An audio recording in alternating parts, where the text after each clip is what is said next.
if there's an intelligence that's giving me life, that's keeping my heart beating and digesting my food, it certainly knows how to heal way better than me. There's an innate intelligence within us that gives us life. And that intelligence is a consciousness, as consciousness is awareness, and awareness is paying attention. So it's got to be paying attention to me.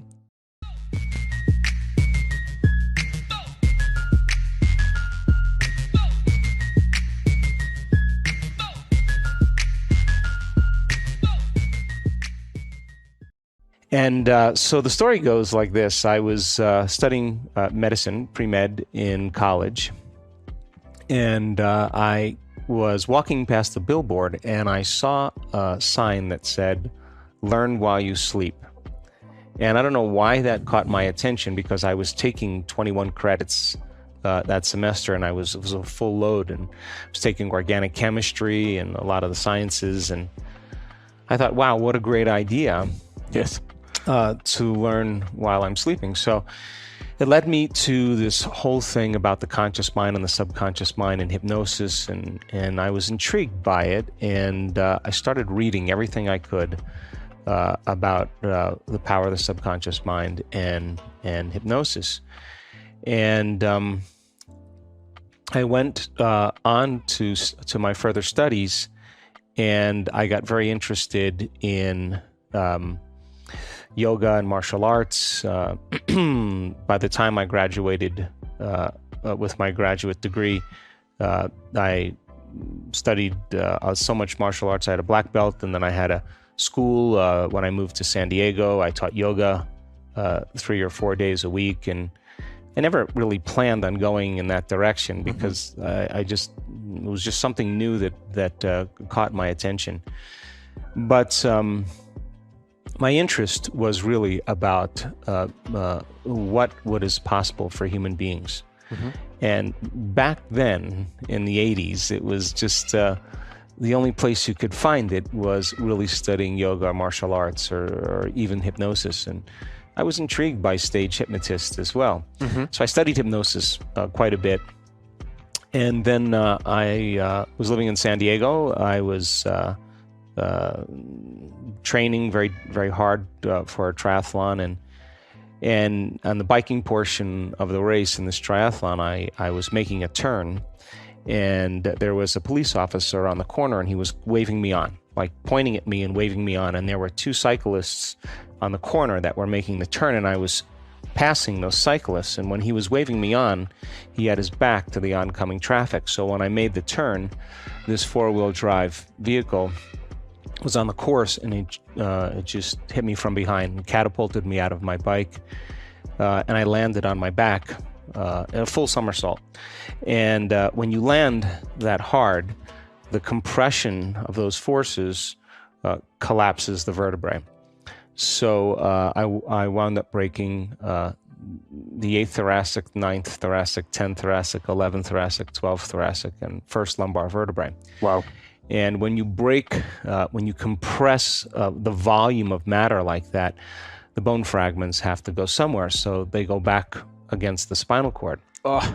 And the neural arch, the little ring that the spinal cord passes through on the 8th thoracic vertebrae, had broken like a pretzel. So I had multiple compression fractures of my thoracic spine. I had bone fragments on the cord, and I had the neural arch compressing the cord as well. Anyway, to keep the story brief, I had 4 opinions from 4 of the leading surgeons in Southern California, and they unanimously agreed that the only treatment that I could pursue at this point was what was called the Harrington rod surgery, which is where they cut off the back parts of your vertebrae. They take these long stainless steel rods and they screw them into your spine. And the act of screwing them into the spine actually pulls the spinal column off the spinal cord to relieve the pressure on the cord. And in my case, it would have been from the base of my neck to the base of my spine. Wow.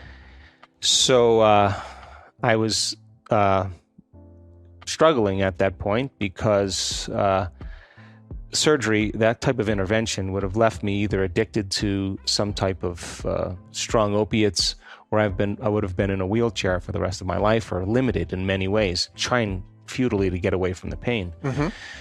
So because of all of my interest in alternative ways, I wasn't so quick to just say, let's do the surgery. And it frustrated the surgeons quite a bit. And then the last day, I had to make a decision within 7 days, because after 7 days, the bones just start to automatically start to lay down strings of calcium. Okay. And the surgery would have been more radical if I changed my mind.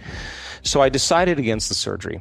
And I thought, well, listen, I'm not going anywhere. I'm not doing anything. I'm laying face down with a lot of pain and some neurological challenges. And I thought, well, if there's an intelligence that's giving me life, that's keeping my heart beating and digesting my food, it certainly knows how to heal way better than me. There's an innate intelligence within us that gives us life. And that intelligence is a consciousness, as consciousness is awareness, and awareness is paying attention. So it's got to be paying attention to me. And I thought, well, hell, I'm not going anywhere. I'm not doing anything. Maybe I should just make contact with it and give it a plan, give it a template, give it a design. And when I'm very pleased with the design that I wanted to give it, I will surrender it, my creation, to this greater mind and allow it to do the healing for me. And the other thing I said is I'm not going to let any thought slip by my awareness that I don't want to experience. Now, it sounds really easy, but when you're faced with crisis and trauma, I think we tend to focus on what we don't want to have happen instead of what we do want to have happen, because the hormones of stress arouse the brain and body so that we're always preparing for the worst case scenario. So I would start reconstructing my spine, and then I'd start thinking about, oh my God, what if I live in a wheelchair? Should I sell my practice? And I caught myself not being able to pay attention. I'd stop and I'd start all over again. And it would take me hours to go through this whole process, and I would get frustrated and angry, and then it made it worse. and I was in a dark night of the soul because I couldn't get my mind to do what I wanted it to do. But I didn't give up. Well, about 6 weeks into it, all of a sudden I went through the whole thing. It took me, up until that point, 3 hours to do this. And all of a sudden I went through the whole thing without breaking my attention. And it just felt like I hit a tennis ball right in the sweet spot. I just clicked. It just felt right. And from that point on, my body started to change.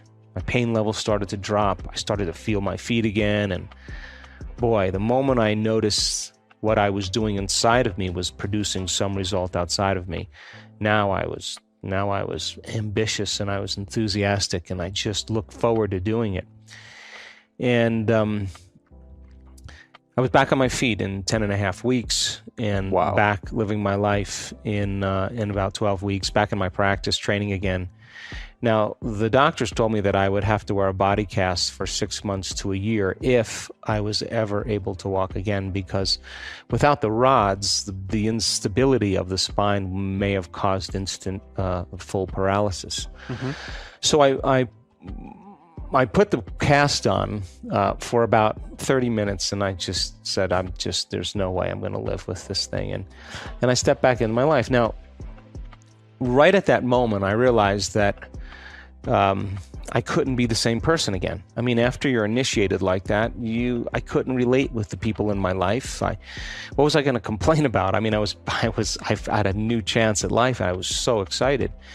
And in those dark nights, and those sleepless nights as well, where I couldn't sleep because I wasn't doing anything, I made a deal with that intelligence, and I said, if I'm ever able to walk again, I'll spend the rest of my life studying the mind-body connection and mind over matter. That was 1986, and I've been at it since then.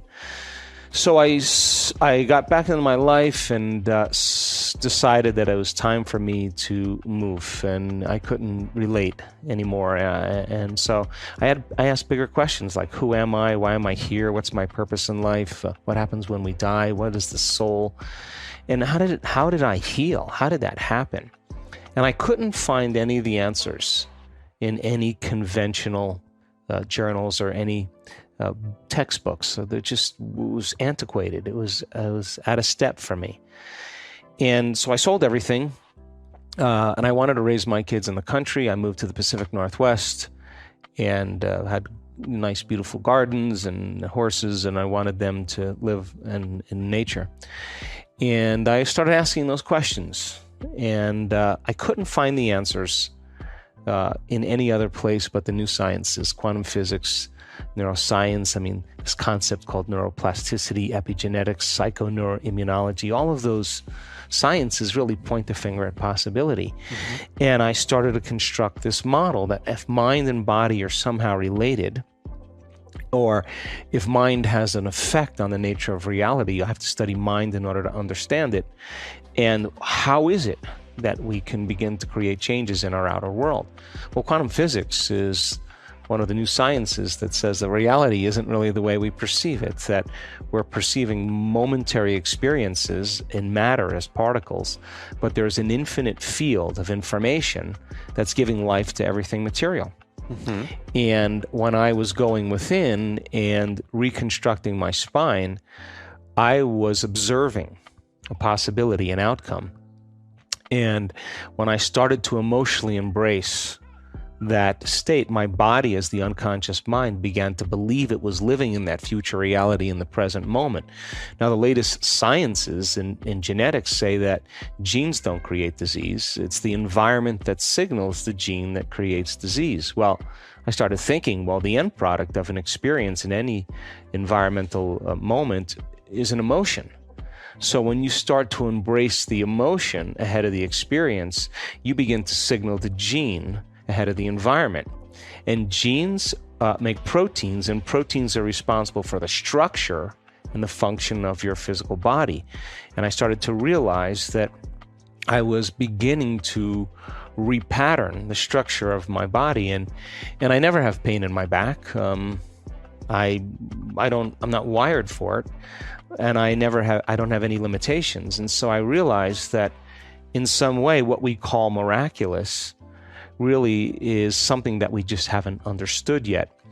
And that maybe those spontaneous remissions that people experience aren't so spontaneous, but maybe there's an intent behind it.